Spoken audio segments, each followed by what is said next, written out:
Siyempre, grateful ako dahil binigyan ako ng kapatid ko ng MacBook Pro.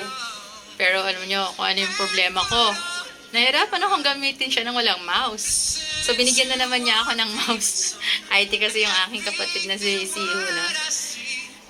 Ngayon, itong kanyang mouse na binigay sa akin, rechargeable.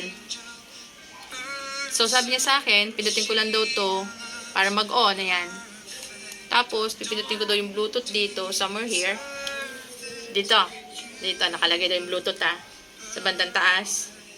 And then, Bluetooth mouse 4.0. Connect. Ayan. So, magagamit ko na yung aking laptop na galing sa aking kapatid, no? Sa wakas.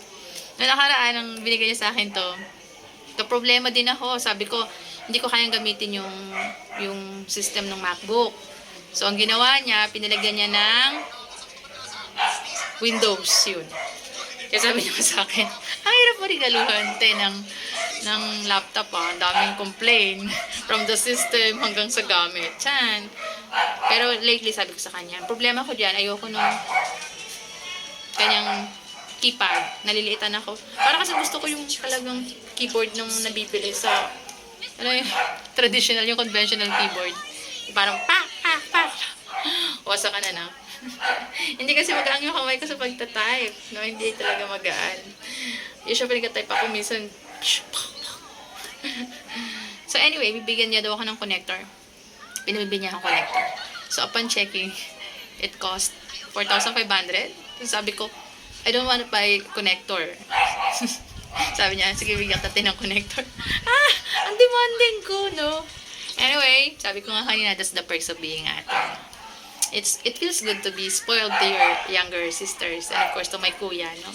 When I need something, nandiyan lagi ang aking kuya, si Soto Tibetan. One click away, no? Laging may laman yung Gcash ko. I'm so thankful. Kuya, thank you. Thank you. And then, yung kapatid ko naman si Leo, sabi ko, galingan niya pa pag-vlog and I'm sure, Leo, you will be successful.